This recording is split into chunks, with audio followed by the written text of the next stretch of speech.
Bueno, muchas gracias al profesor Francisco Tumi por acompañarnos en esta conversación, que es parte de la Cátedra de Paz y en esta ocasión de la implementación de los acuerdos de paz que están construyendo el gobierno con las FARC, especialmente en el tema de drogas.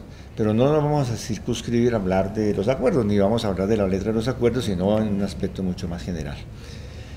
El profesor Francisco Tumi es ampliamente conocido en los medios académicos e internacionales, y yo tengo aquí una pequeña nota que copié de internet. Vamos a ver qué tan fiel es. Dice: sin duda, una de las principales autoridades académicas en el tema de drogas en el mundo, autor de libros sobre economía política del narcotráfico y la voz más profunda y rigurosa frente al tema de la legalización o prohibición de las drogas. Es doctor en economía y se ha desempeñado en importantes cargos en las Naciones Unidas, Banco Interamericano de Desarrollo y Banco Mundial.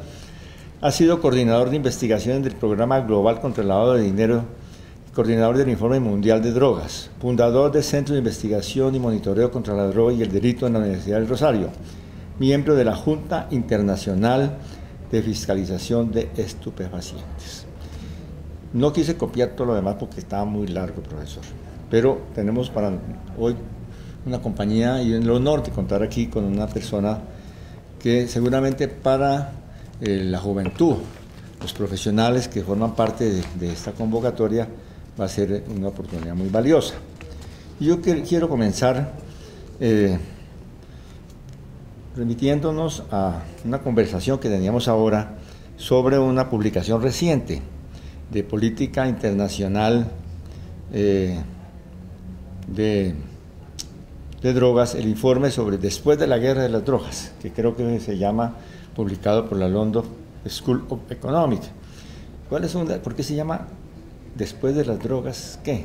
Y realmente, pues, no, ¿qué es lo que responde? Después de la guerra contra las drogas. Después de las drogas. La guerra contra las drogas. La guerra contra las drogas, sí. No, este es un informe que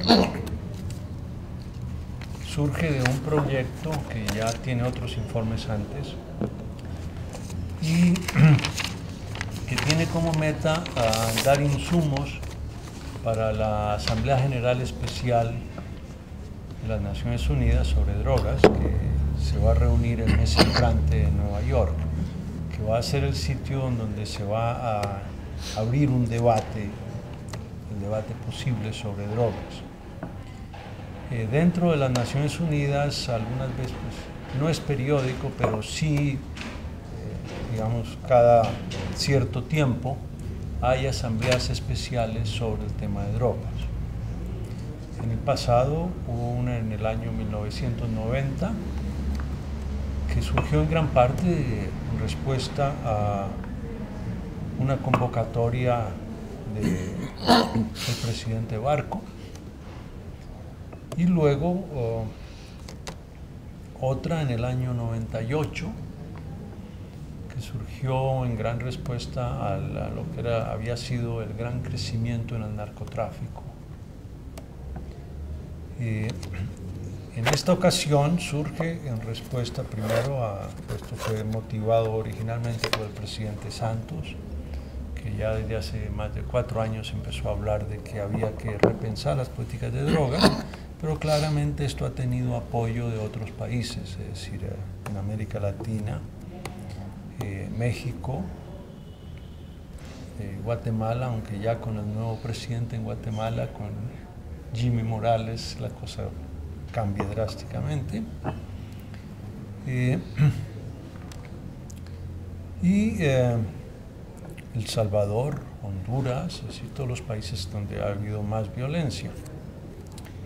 Además, también surge en respuesta a los programas y los procesos de legalización del consumo de marihuana en algunos países, como en Uruguay y en algunos estados de los Estados Unidos. Otra fuente de apoyo para este debate viene de algunos países europeos que tienen programas de disminución de daño, es decir, que se enfocan siempre en el consumo, pero y que buscan tratar a los consumidores de una forma que no sea punitiva, que consideran que el consumo de drogas es un problema de salud pública y no es un problema criminal. Esa es más o menos la razón para para la Asamblea General Especial. Ya. Pero podríamos decir que terminó la guerra contra las drogas, porque en el nombre no se volvió a usar, por lo menos en el lenguaje del presidente de los Estados Unidos, pero en las políticas parece que la guerra sigue. Bueno, en el último informe de la Junta de la cual soy miembro, de la JIFE, por primera vez se logró poner en claro, en blanco y negro, algunos puntos fundamentales. Las convenciones de drogas de las Naciones Unidas no requieren políticas de lo que encaja en lo que la gente llama guerra contra las drogas. Si para cumplir con las convenciones no se requiere tener guerra contra las drogas. ¿Okay? Eso es claro. Otro punto fundamental es que las políticas de drogas deben estar enmarcadas dentro de las políticas de derechos humanos de la sociedad y que hay que cumplir con derechos humanos. Durante mucho tiempo eso fue muy difícil y la Junta, en la cual ahora he sido miembro por 4 años, realmente evadía ese tema con el argumento de que nosotros, es decir, los miembros de la Junta, no somos miembros de las Naciones Unidas. Yo no soy un funcionario de las Naciones Unidas. Son miembros independientes. Y nosotros trabajamos básicamente pro bono. La Junta tiene una secretaría, unos funcionarios que sí hacen parte de las Naciones Unidas. Pero la Junta misma formalmente es subsidiaria, es un órgano subsidiario a las Naciones Unidas y es un órgano de las convenciones. Y yo creo que históricamente la Junta ha sido extraordinariamente conservadora y entonces se usaba eso para argumentar que en las convenciones no se dice nada de derechos humanos, en las convenciones de drogas, entonces eso no era con nosotros. Eso ya se ha logrado cambiar. Desde hace 2 años la Junta insta, por ejemplo, a los países que aplican la pena de muerte a que no la apliquen. ¿Okay? El problema que tiene desde nuestra perspectiva de la Junta, hay un problema en el sentido de que las convenciones establecen mínimos de rigor para las políticas. En otras palabras, cualquier país puede aplicar políticas mucho más duras. ¿Okay? Entonces, lo más que uno puede decir es, mire, señores, la Junta no requiere, pues las comisiones no requieren esas políticas. Pero lo que sucede es que en el mundo, por ejemplo acá, tú hablas de Estados Unidos y América Latina, siempre tenemos el enfrentamiento con Estados Unidos. Pero en el campo de las drogas, Estados Unidos no son de los más prohibicionistas, por lejos. Es decir, hoy en día el gran líder del prohibicionismo en el mundo es Rusia. Y a Rusia la sigue China, Japón, todo el mundo islámico, Suecia. Entonces, y muchísimos de los países de África. Así es que, es decir, lo de la guerra contra las drogas sí se ha acabado en el sentido de que, al menos en Estados Unidos, ya se acepta que lo que hay que hacer es darle un contenido de salud pública a las políticas. Y segundo también, eso es muy importante, se ha reconocido que las políticas contra las drogas han sido un pretexto para otra clase de políticas. Es decir, en Estados Unidos las políticas de drogas han sido usadas para mantener la segregación racial en muchos sitios. Es decir, claramente el porcentaje de presos por drogas negros es extraordinariamente alto comparado con el porcentaje de la población negra. Lo mismo sucede con los hispanos. Yo creo que en Colombia también, desde la perspectiva de a lo menos algunas partes del gobierno, durante mucho tiempo las políticas, por ejemplo, el mismo Plan Colombia, yo creo que fue mucho más un plan contra las FARC que un plan contra las drogas. Okay. Sí, así es. Es decir, las políticas se han usado para otros fines. Y ese es uno de los temas que yo he estado tratando de llevar al debate, que es en el documento de la London School of Economics, y dentro de la Junta, decir, mire, nosotros debemos insistir, es decir, tener en cuenta todas las consecuencias, lo que se llamaba consecuencias no buscadas. Es decir, en muchos de los documentos tradicionales de las Naciones Unidas, hace 5 o 6 años, entonces se leía que lamentablemente ha habido consecuencias no buscadas. Pero previsibles, por lo menos. Exactamente, ¿no? Ese es mi punto. Y si tú lees el último informe de la Junta, ahí sale. Hay consecuencias no buscadas, pero esas no son impredecibles. ¿Okay? Entonces, al menos estamos cambiando un poco el tono.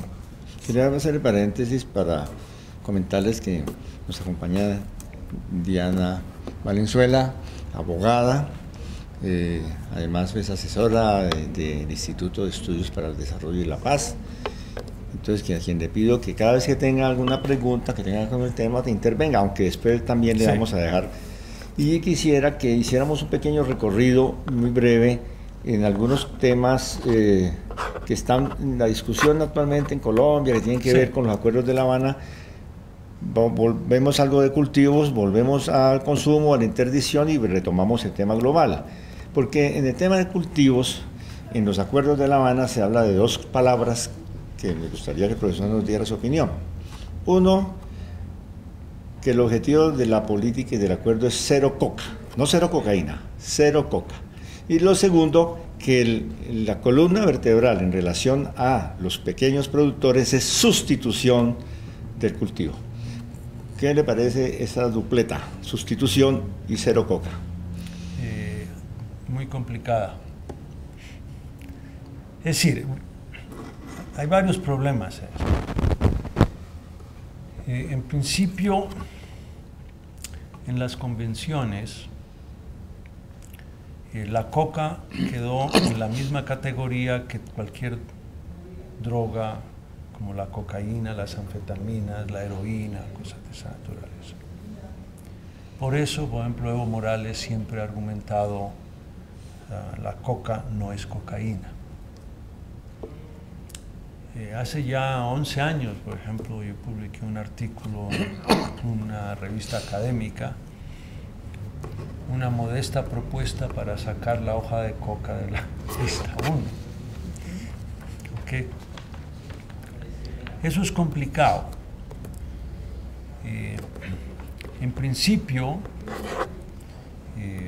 no habría una objeción a usar la hoja de coca para fines médicos o como se usa actualmente, por ejemplo, para producir Coca-Cola. Sí. otras bebidas un uso gaseosas legítimo, pero eso se hace extrayéndole la cocaína. Es decir, Coca-Cola le entrega la cocaína a la DEA en Estados Unidos, eso está bien. Es decir, hay toda una discusión sobre los usos tradicionales y eso fue lo que llevó a que al final Bolivia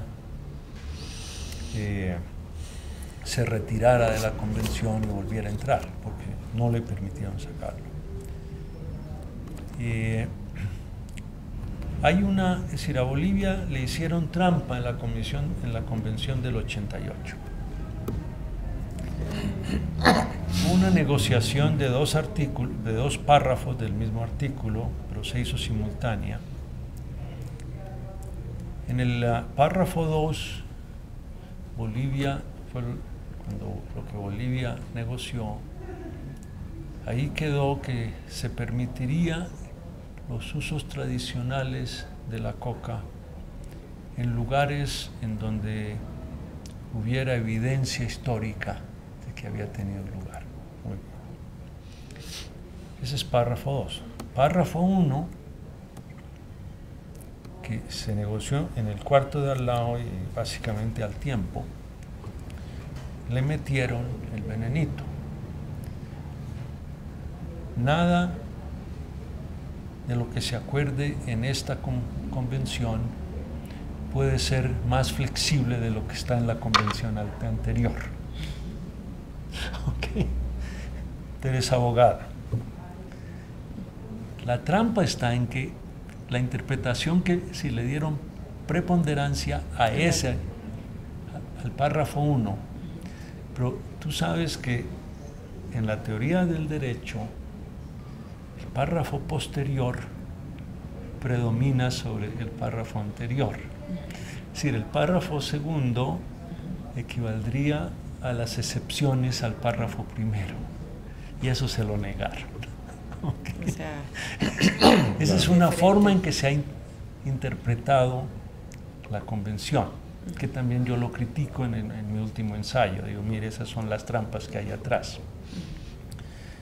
Así es que yo creo que es posible hablar de coca que no sea cero, siempre y cuando sea para usos que sean tradicionales, que sean médicos, etc., que no sea para producir cocaína. Pero también en América Latina y en Colombia también, sí, no solamente los indígenas, sino algunos campesinos, sí, por ejemplo en la zona del macizo colombiano, sí, claro, en la Sierra Nevada, sí, en el Cauca, están utilizando la hoja de coca para producir, por ejemplo, vino, jabones, es decir, que no son medicinales, sino que son otros usos industriales sanos que no son cocaína. Sí, no, y en Perú, sí, pues hay una industria de la coca. Bueno, eso es mucho menos. Sí, es más, yo creo Bolivia es la que está promoviendo. Bueno, Bolivia. También incluso en Bolivia hay investigaciones sobre abonos, sobre uso para papel, cosas que están ahí en tentativas.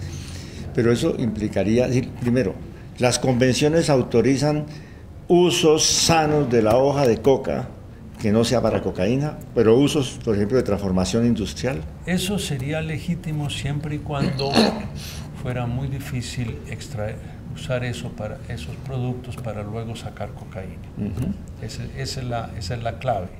Por ejemplo, la propuesta que se ha hecho por parte de los campesinos de ensayar una mezcla triturando la hoja en la finca, en lugar de hacer pasta básica, mezclar con cal o con cenizas que ellos han utilizado incluso para producir otras cosas, y esa mezcla convertirla ensayarla como abono. Técnicamente no está probado que sirva como abono, pero económicamente y desde el punto de vista de un uso, de una solución de transformación, ¿eso podría tener algún camino? En principio sí, pero yo soy muy escéptico por otras razones, porque todo eso supone que básicamente una planta muy productiva con una cantidad de cualidades extraordinarias ha sido tan discriminada por la cultura occidental que ninguno de los grandes empresarios se arriesgaría, pues. No, ha intentado hacerlo. Sí. ¿Entiende? Es decir, el supuesto detrás de todo ese argumento de los indígenas es que la discriminación contra los indígenas se extiende tanto a la coca que estos capitalistas idiotas no quieren enriquecerse con esto. Y eso me parece muy difícil, me parece extraño. Por ejemplo, por mucho tiempo se alegaba, no, pero es que esto tiene grandes vitaminas y una cantidad de vitaminas. Sí, señor, pero es que nosotros solamente tenemos un estómago, no 4. Es decir, no usar a la coca como alimento hasta ahora no me parece que haya sido viable. Puede tener mucha vitamina, pero ese es otro cuento. Pero, por ejemplo, se ha venido, ya incluso en Colombia se dio un paso en la autorización del uso de la marihuana, de la planta de la marihuana para producir, para sacar productos industriales de medicamentos. Y el decreto que salió establece una reglamentación para grandes productores, es decir, lo que se necesita para entrar son varios millones de dólares, y si uno puede poner la planta que dijo el ministro. Pero ya están los laboratorios, sí. Y allá en varios departamentos, en Santander, en el Valle, están los laboratorios, ya hay empresas multinacionales. No, sabemos de la producción en Colorado a gran escala, incluso un colombiano es el cabeza. ¿no? Es más complicado. Entonces ¿por qué con marihuana? No sería que si hay un mercado para productos, entonces se vuelve viable económicamente también. No, sí, eso puede ser, si los productos no son para consumo humano, no hay problema. En la Junta sí hay un problema con la marihuana en Estados Unidos. Ese es otro trabajo también, que es un tema que yo he desarrollado, y es que la estructura federal de Estados Unidos hace que el gobierno federal no tenga la capacidad de hacer cumplir las convenciones. Es decir, de acuerdo, en América Latina existe la convicción de que el gobierno de Estados Unidos, el gobierno federal, es extraordinariamente fuerte. Y en realidad el gobierno federal de Estados Unidos en muchos aspectos es aún más débil que la Unión Europea. Porque lo único que puede hacer el gobierno federal, es decir, el gobierno federal no es soberano, para empezar. La soberanía en Estados Unidos recae en los estados, son los estados los soberanos. Hay 50 estados que son soberanos. Entonces el gobierno de Estados Unidos lo único que puede hacer es ejercer los poderes que los estados le han transferido. Y básicamente son fundamentalmente 3 poderes. El poder de defensa y seguridad, que es tener ejército, la CIA, el FBI, el ejército, etcétera, la DEA. Luego, controlar o regular el comercio internacional y el comercio entre los estados, y simpáticamente también el comercio de los Estados Unidos con las tribus indígenas en Estados Unidos. Es lo que cae en la Constitución. Estamos hablando de lo que es de 1700 y tantos. Constitución de Filadelfia. Son 2, sí. Y luego, el tercer poder es el control de la moneda, tener el Banco Central. Es por eso, por ejemplo, cuando uno lee muchas de las decisiones de la Corte Suprema, arman una especie de malabares lógicos para explicar cómo es que eso afecta o no afecta el comercio. Y apelan a lo que se llama la cláusula del comercio. Sí, cuando uno lee esto de que están hablando, por ejemplo, una decisión sobre la marihuana medicinal en 1996 en California. Había una persona que tenía una receta válida, realmente le era muy útil la marihuana, etc. Entonces el tipo empezó a cultivar, tenía 6 plantitas en la casa. Se las confiscaron. Y eso apeló y llegó a la Corte Suprema. Y la Corte Suprema votó a favor del gobierno, que el gobierno sí tenía derecho a negarle a este señor las 6 plantitas, con el argumento de que si toda persona que tuviera una receta para marihuana cultivaba 6 plantas, eso aumentaba tanto la oferta, la producción, que tenía influencia sobre el mercado de marihuana Entre estados. interestatal. Entonces, aplicando la cláusula de comercio, le prohibieron eso. O sea, como una reacción de mercado, de defensa de un mercado. Claro. Un voto 5-4, con un disenso muy lindo de la primera mujer en la Corte Suprema, sí. Sandra Day O'Connor, nominada a propósito por Ronald Reagan, una mujer horriblemente conservadora que alegaba que los estados deben ser centros de experimentación y que cosas así. Pero lo que demuestra es que hay una gran dificultad, es decir, hoy en día Estados Unidos llevó a la Junta a explicar realmente un grupo de burócratas de un nivel altísimo, incluyendo el ex embajador a Colombia, Mr. Brownfield, nunca lo he visto tan incómodo, que allí explicaba que el gobierno federal cumplía con la convención porque la ley federal prohibía la marihuana, pero el gobierno federal no podía evitar que los estados la aplicaran. Lo que el gobierno federal podría hacer es enviar a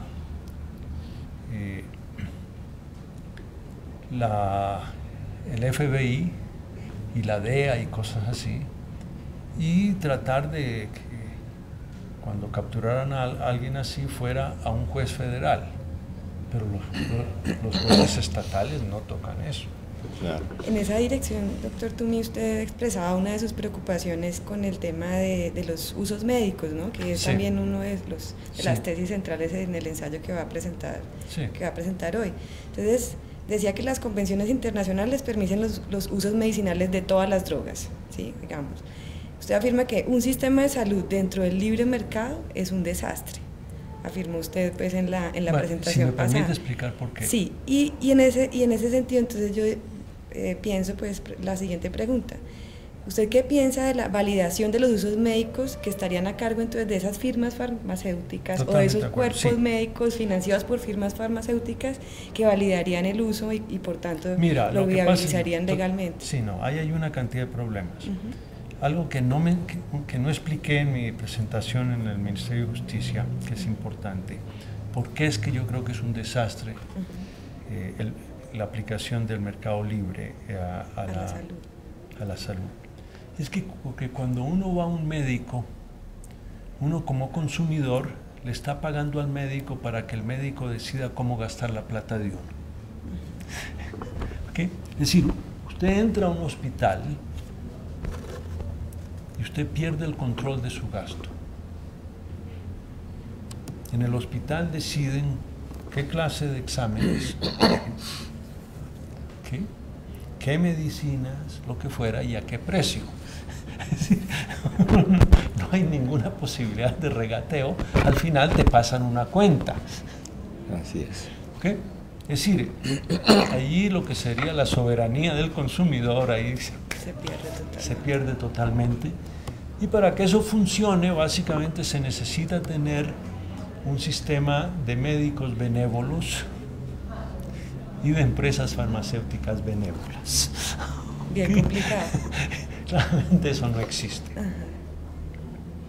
Entonces, por ejemplo, en el caso de Estados Unidos, actualmente en donde hay una epidemia de sobredosis y muertes enormes con medicina, el abuso de medicina legal. Recetada. Okay. Oxycontin, oxycodone, una cantidad de opiáceos.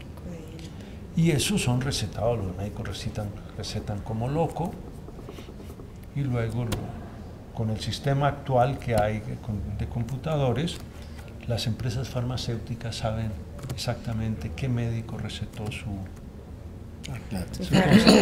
Y entonces los médicos que más recetan tienen invitaciones a seminarios en Hawái. Bien, eso no es un soborno, señor, no señor. Entonces, estamos ante una situación en que necesitamos reformas. Yo argumento en este ensayo, precisamente, que el sistema actual, es decir, no es que haya que acabarlo, la idea no es tener un mercado libre de drogas, eso no tiene un sentido lógico tampoco, pero necesitamos un régimen internacional que sea más comprensivo y más moderno, que incluya a todos los actores. Necesitamos que venga a participar de esto las empresas farmacéuticas, las asociaciones de médicos, que no vengan con el cuento de que, señores, no, en California cualquier persona que quiera medicina, marihuana medicinal, obtiene la receta. Mire, eso es un pretexto, eso es trampa. Uno no puede seguir con ese juego. Necesitamos incorporar en esto al sector financiero, porque se necesita controlar el lavado. Necesitamos incorporar a las empresas químicas que producen los precursores. ¿Okay? Es decir, hay una cantidad de... Claro, los cultivadores también, a los pequeños cultivadores. Las ONGs, los cultivadores es más complicado, porque en el fondo el cultivador, aunque no produzca una droga, él sabe que se vende para un narcotraficante. Uno no puede negar eso. Para mí el problema no son los cultivadores, es el narcotráfico. Y en Colombia el desafío nuestro es entender que primero surgió el narcotráfico. La industria de cocaína en Colombia se desarrolló con pasta importada y los cultivos surgieron simplemente en respuesta a la demanda de los narcotraficantes. Es al revés. Sí, sí. El problema es el narcotráfico. En ese sentido, es por eso que yo he argumentado que hay que enfocar la lucha contra el narcotráfico. El otro problema que tiene el cultivo en Colombia es que el gobierno tiene que responder una pregunta simple, y es ¿por qué es que están ahí esos campesinos? ¿Qué pasó con la reforma agraria en Colombia? Perdónenme, ¿alguien se acuerda de eso?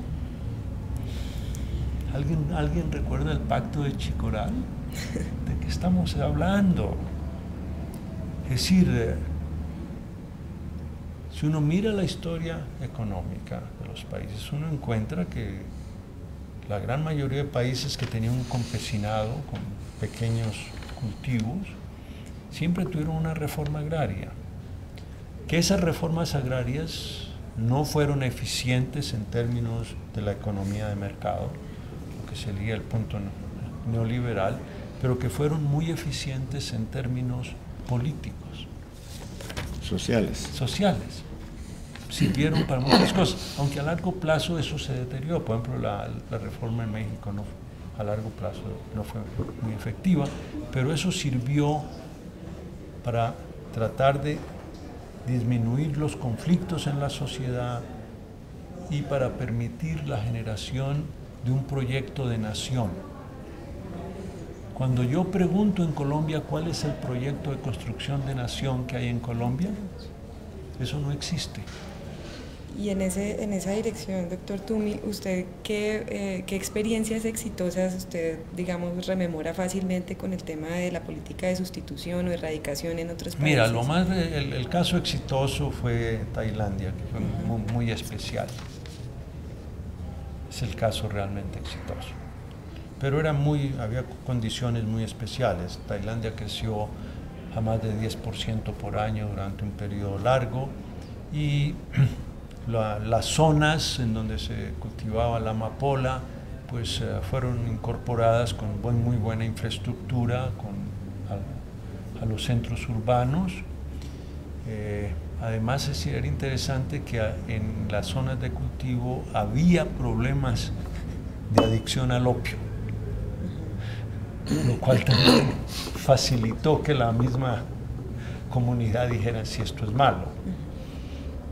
Y aún así, además, pues una sociedad donde hay un gran respeto especialmente por el rey.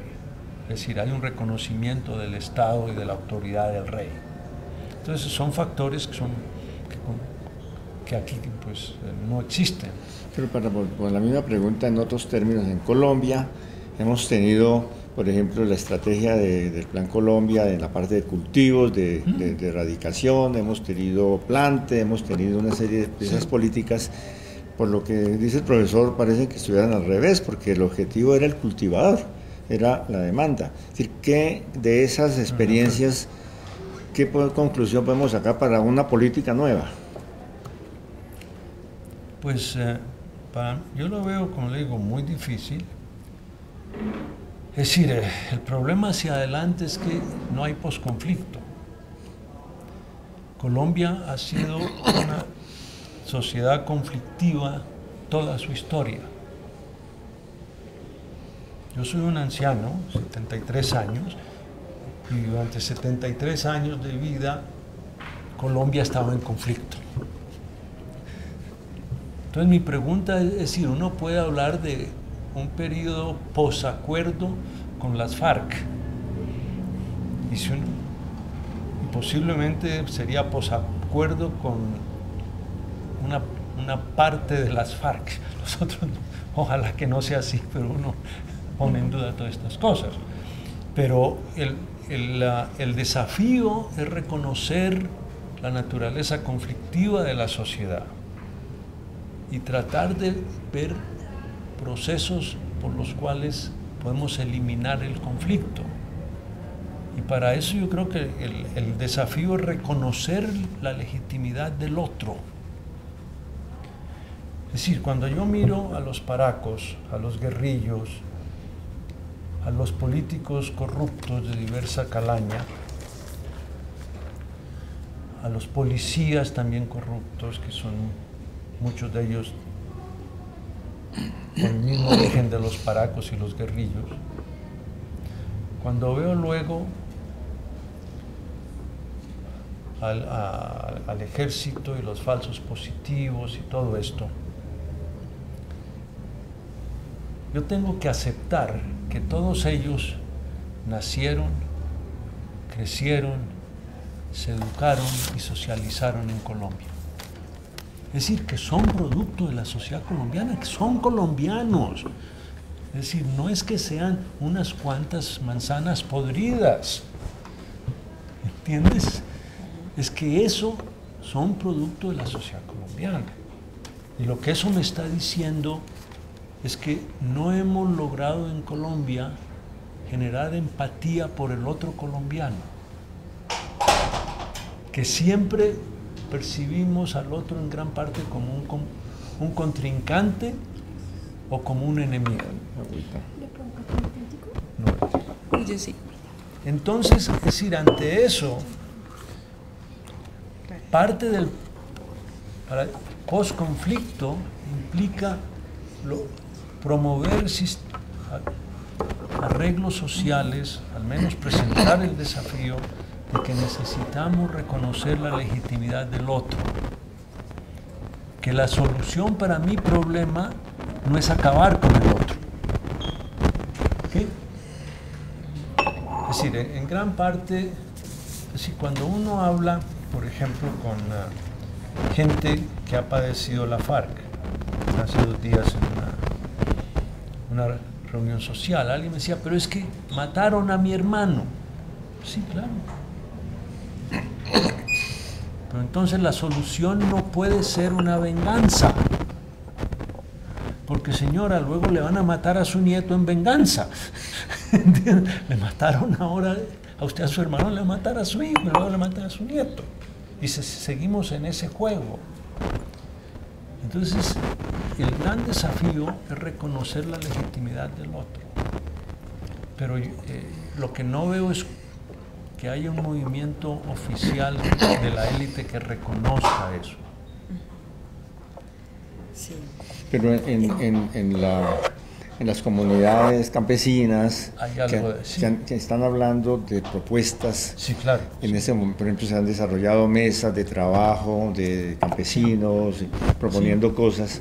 Y en este momento, incluso con el gobierno, la agencia que tiene el gobierno para eso, que dirige Eduardo Uribe y también el director de política de drogas del Ministerio de Justicia, están en diálogo con los campesinos cocaleros y están hablando de posibilidades de unos planes territoriales con múltiples variables, de modo que, y ahí hay una discusión entre sustitución o reconversión, es decir, sustitución de la planta o una reconversión de las regiones que han tenido economía de la coca. Y otra discusión, el tema de la gradualidad, ahí metido. Sí, son como discusiones que hay. Sí, pero hay un lío. Bueno, ahí, ya desde la posición mirando los acuerdos internacionales, la gradualidad crea un problema horrible. Porque la gradualidad es la sustitución. Sí, sustitución, porque, es decir, si se firma un acuerdo de paz, eso implica que el Estado, con las FARC, si quieres, con colaboración de la FARC, etc., obtenga el control territorial de esa zona. Y la gradualidad implica que los narcotraficantes puedan venir a comprar. Entonces, ahí hay un problema. Pero se han elaborado propuestas, incluso el movimiento campesino ha dicho, bueno, es que la gradualidad, digamos, es como para tener un colchón económico, y que ahí es donde podría entrar al Estado incluso a proponer cosas como comprar la cosecha, que es una de las cosas esa es otra opción. Para que no sea yo entiendo que la gradualidad en términos de coexistir con la compra y la producción de cocaína es inaceptable para el Estado, ¿cierto? Y es inaceptable a la luz de los tratados internacionales. Pero la salida, y esto le cuento porque es una discusión que tenemos desde el año 90, cuando yo estaba en el Consejo de Estupefacientes, siendo ministro de Salud, ¿no? En esa época también estuve con el gobierno boliviano, con Paz Zamora, estuvimos en la OMS, tratando de modificar la definición de la coca como una droga, ¿no? Esa es una discusión vieja, la discusión de cómo darle salida al asunto sin dejar en el vacío al campesino que no ve otra opción a la economía de la coca. Y entonces la opción de comprarla, una inversión del Estado, así como el Estado invierte en Reficar o invirtió el IFI cuando fundaron Paz del Río, ¿no? El Estado monta una empresa, compra, tritura, garantiza que eso no transite para la cocaína y lo reutiliza o lo destruye. Mira, es decir, eso es más barato que otra guerra. Eso está bien. Es decir, eso estaría bien, y es decir, eso yo lo he sugerido también, lo ha sugerido ahora Juan Carlos Garzón, etcétera. Eso sería viable. Es decir, uno podría argumentar también, mire, en Estados Unidos, después de la Gran Depresión, no era que el Estado comprara, sino le pagaba a los campesinos para que no produjeran. Exactamente. O le pagan para que no coseche, en este caso. Deje la mata ahí quieta. Déjela montar. En Europa hay subsidios a los finqueros para que no cultiven, para que se mantengan quietos. Bueno, eso existe todavía. Esas políticas cada vez han sido más atacadas y se han debilitado mucho, eso hay que reconocerlo también. Pero eso es algo que hay que tener en cuenta. Bueno. Entonces, mira, desde la perspectiva de la Junta, a veces yo he hecho algunas sugerencias un poco ya más drásticas. Es que mire, nosotros debemos de evitar el problema, es decir, debemos aceptar que todo el régimen se montó en reacción a dos problemas fundamentales. Uno, el de adicción, especialmente la adicción al opio que surgió en China desde mediados del siglo XIX, cuando tuvieron lugar las guerras del opio y cosas de esas. Ese fue un factor clave. Y el otro factor fue la necesidad de controlar el comercio internacional. Entonces yo me he atrevido a sugerir en la Junta, decir, mire, nosotros hemos enfatizado mucho el problema del consumo, pero no podemos seguir armando un lío porque un tipo se fume un cacho de marihuana. En principio, lo importante de todo esto es controlar el comercio internacional. Es decir, si un país decide que legalicemos la cocaína para el consumo interno, pues mire, me parece un desastre, no me parece una buena política, pero si el país la quiere legalizar, mire, el problema es de ellos. ¿Entiendes? Siempre y cuando se garantice que no van a exportar cocaína. Eso es desde política internacional, es el sentido de los tratados, ¿no? Pues esa es la razón de los tratados.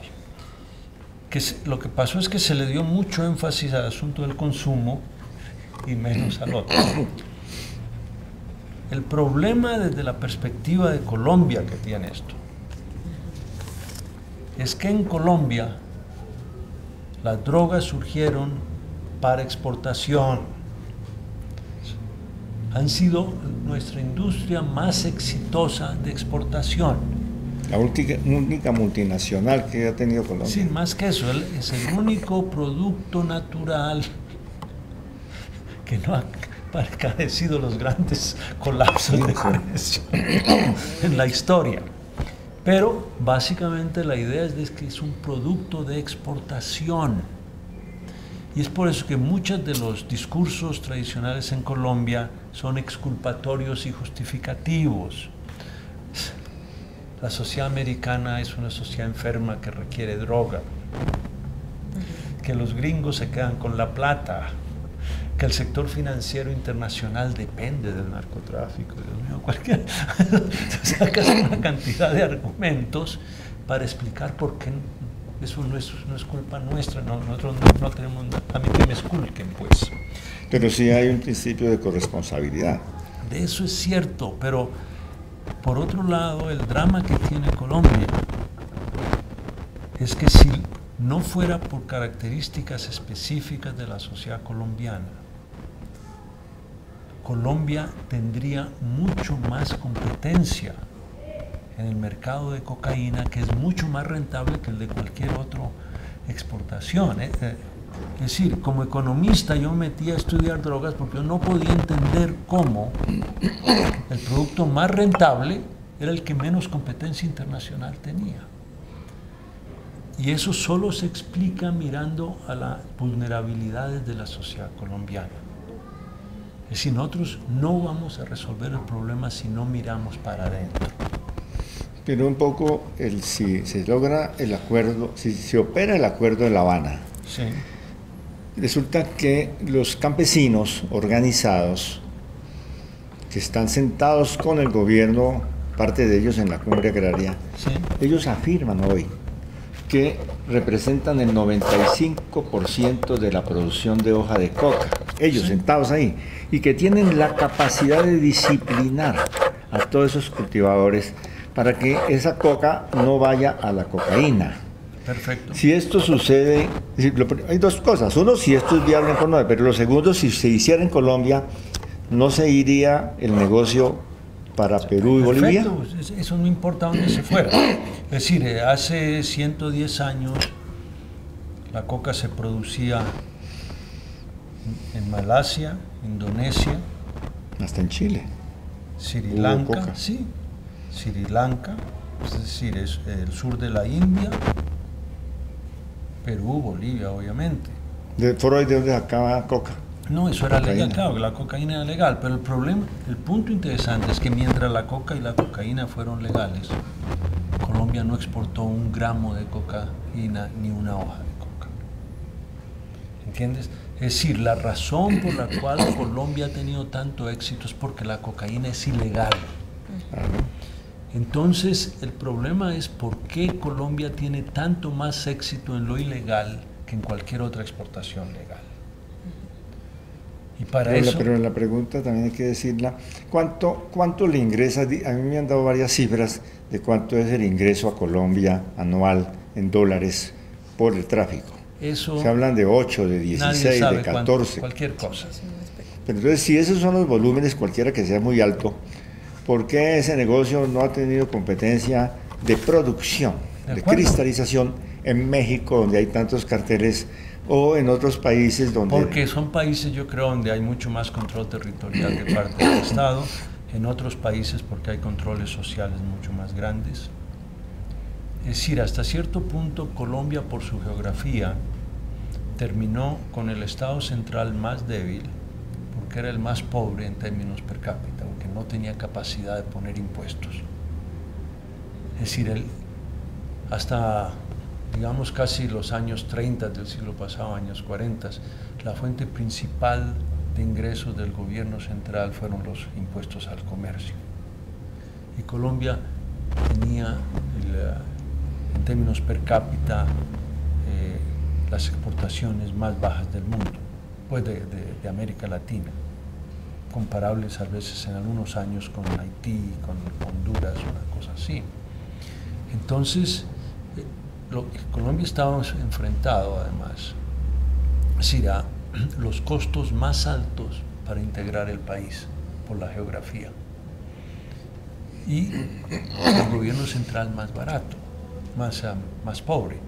Es por eso que, por ejemplo, eso permitió el surgimiento de los partidos, porque los dos partidos terminaron actuando como intermediarios con las regiones, porque el gobierno central no tenía la capacidad de ir y actuar. ¿Entiendes? Es decir, históricamente hay razones, es decir, esto no es que la gente, genéticamente el colombiano no es peor que el resto, no estoy tratando de decir eso. Se han ensayado fórmulas de lo que se ha hecho en relación al cultivador o políticas de interdicción, sí, que han tenido poco éxito, pero ¿qué hay rescatable del plan Colombia, que digamos, de eso, esto es bueno, había que repetirlo, y qué no podemos repetir? No, mira, por ejemplo, se ha mostrado que hay algunos productos, algunos nichos, que hay que involucrar al sector privado, que se necesita, por ejemplo, que los supermercados compren los palmitos o lo que fuera.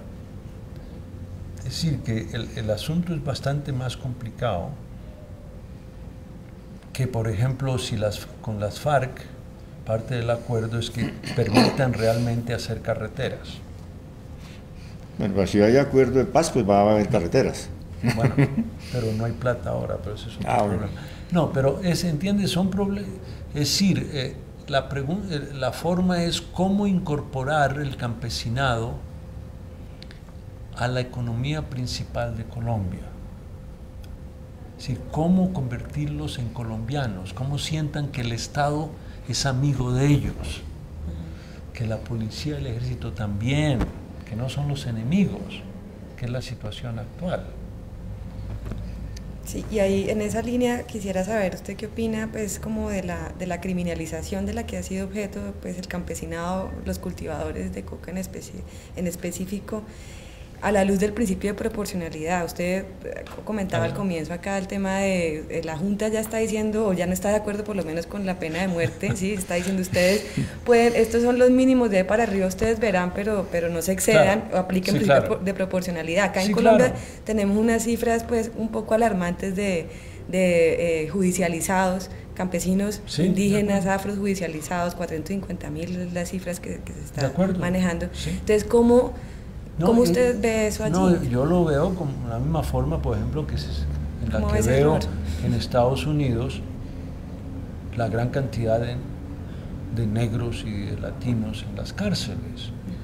Es decir, es que esas políticas se usan con con otros sesgos, y hay un sesgo étnico y racial muy fuerte en la explicación, y eso está mal, y eso hay que bloquearlo totalmente. Es un gran error. Eso es claro. Es por eso que, es decir, el sesgo del régimen actual es punitivo, y en gran parte yo creo que es el resultado de que los Estados Unidos sí ha tenido gran influencia en la creación del régimen, porque el sistema judicial de Estados Unidos es punitivo, es decir, no es correctivo, no es resocializante. Es decir, tanto es así, por ejemplo, que en Estados Unidos, en muchos estados, la gente que ha cometido lo que llaman un delito mayor, que en general es vender droga, eso puede ser, esta gente cumple con su sentencia, sale, y lo único que le queda es ser criminal. ¿Por qué? Pierde el derecho al voto, pierde el derecho a subsidios de vivienda, a subsidios de educación, a subsidios de alimentación. Y del trabajo prácticamente. Queda totalmente sin trabajo. Excluido. Entonces, señor, sea criminal. ¿Por qué? Porque uno te mencionaba el problema de Estados Unidos, la fortaleza de los estados, es que el ciudadano americano no tiene ningún derecho positivo. Es decir, la Constitución no le da a nadie el derecho al voto, a la salud, al alimento, a la vivienda, a la educación, nada de eso. Todo eso está en manos de los estados. Y eso varía enormemente dependiendo del estado. Se termina con situaciones de discriminación interna horribles. Entonces, usted, sí. A ver, no, pensando en lo del sesgo punitivo, entonces Sí. lo relaciono rápidamente con el consumo, ¿no? También está allí, Sí, la punición. consumo. Pero entonces, yéndonos al punto de vista del cultivador, que ha estado un poco olvidado, ¿no? Allí ese sesgo punitivo también está generando pues enormes Claro. consecuencias en este país. Entonces estamos intentando pues a que ahora que ya se aceptó que el consumo pues es una cuestión también que tiene que ser vista desde el enfoque de salud. Sí, claro. Entonces la punición a los cultivadores o a los productores, También. ¿desde dónde nos paramos? Social. Desde lo social. De acuerdo. Sí. Es decir, mira, cuando empezaron con todas estas fumigaciones, ya hace años, como 15 años, yo argumentaba, se me ocurrió un eslogan, es decir, presencia estatal por fumigación no genera nacionalidad. Es algo tan simple como eso.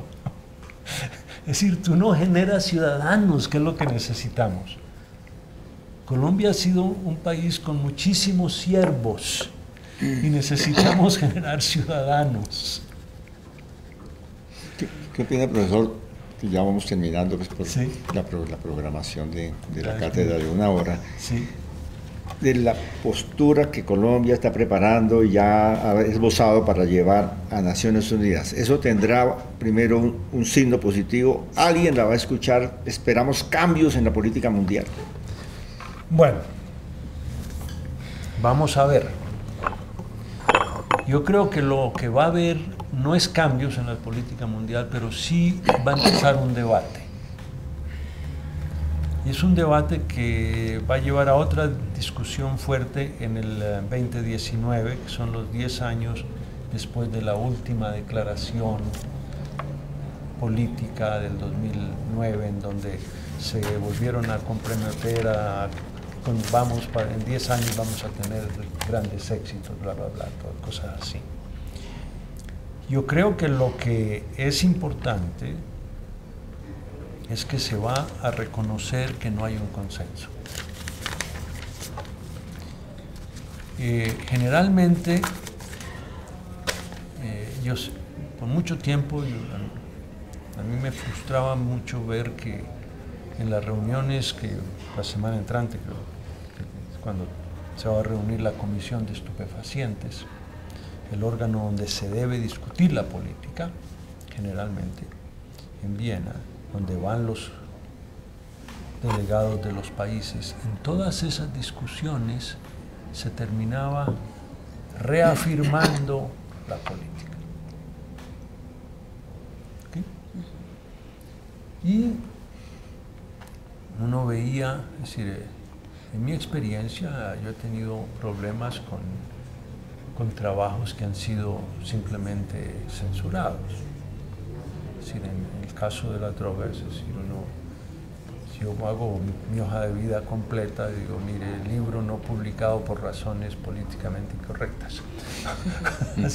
Cosas así, eso pasaba con frecuencia. Ya eso se tolera más. También es lo más importante de todo, es que Estados Unidos está cambiando y tiene que cambiar. Es decir, dentro de la Junta, yo me atreví a decir un momento, dice, mire, tenemos que reconocer que el sistema internacional no tiene fuerza. Es lo que llaman ley suave, ¿no? Soft law. Y lo interesante con esto es que somos un perro que ladra pero no muerde. Pero el perro que podría morder ya no puede morder. Entonces ya la cosa cambia bastante. Lo que creo que va a ocurrir es un enfrentamiento entre la mayoría de los países asiáticos liderados claramente por Rusia, algunos países que se le adhieren de Europa Oriental, y por otro lado países que buscan adaptarse, es decir, a tener políticas flexibles. Sin embargo, lo más que uno puede esperar a largo plazo es que se legalice los usos no médicos y científicos, pues lo que sería básicamente usos recreativos, si lo quiere llamar así, de la marihuana. Pero el resto de las drogas no se van a legalizar simplemente porque el mundo no está dispuesto para eso. Es decir, hay un problema detrás de todo esto, y es que el control de las drogas nunca lo ha impuesto el Estado, lo ha impuesto la sociedad misma, son los organismos de la sociedad. Por ejemplo, en Colombia se afirma sin ningún problema de que el prohibicionismo al alcohol ha sido un gran fracaso. Pero históricamente el prohibicionismo al alcohol ha sido muy, muy exitoso en todos los países islámicos en donde han tenido una ley de la Sharia. ¿Por qué? Porque lo que prohíbe es la sociedad misma, eso sale de la religión, no es del Estado que venga desde arriba. Si uno mira, por ejemplo, al tabaco, ya que nosotros aquí no se fuma tabaco, y eso no viene por orden del Estado.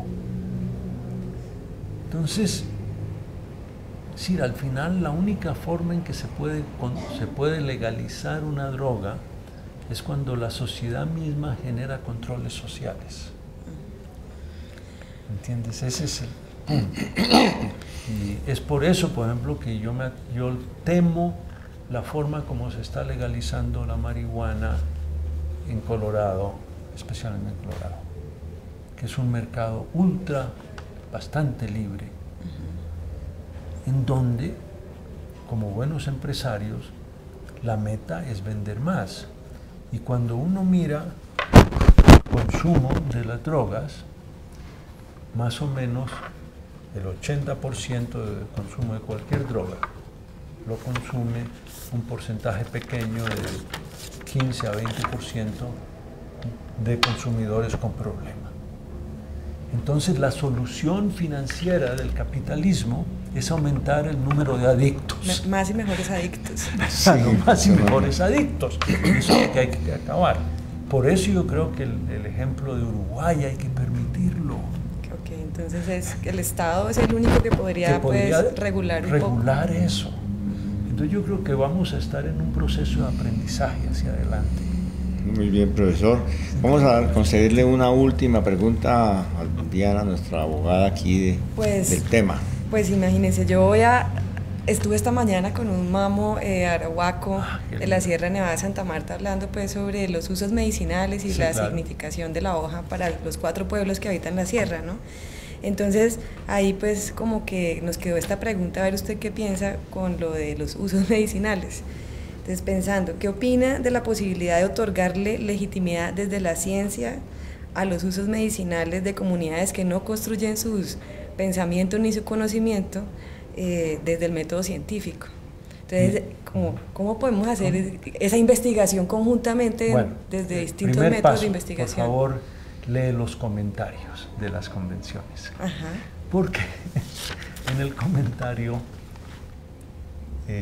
hay una frase muy linda que yo hasta la tengo, yo la cito en mi paper ahora, y es que el comentario dice que lo que es medicina se ha interpretado de manera diferente en distintos países.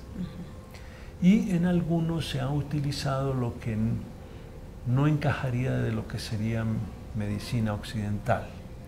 Y hacen referencia específica a la China, a la India y a Pakistán. Entonces, es decir, yo creo que el argumento que uno puede presentar es que esas medicinas son legítimas.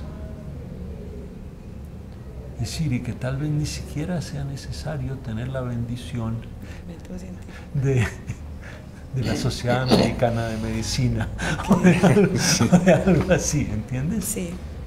Que eso, la medicina bien puede, la medicina no occidental puede ser reconocida. Y de hecho, por ejemplo, la acupuntura es perfectamente aceptada. Entonces, es decir, ahí hay una zona gris en la cual se puede trabajar. Muchas gracias, profesor Tumi. Ha sido, la verdad, muy satisfactorio contar con sus enseñanzas, lecciones.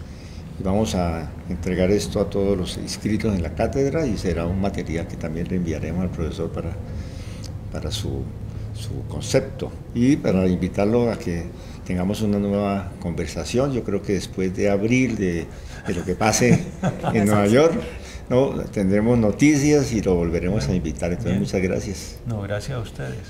Sí, muchas gracias.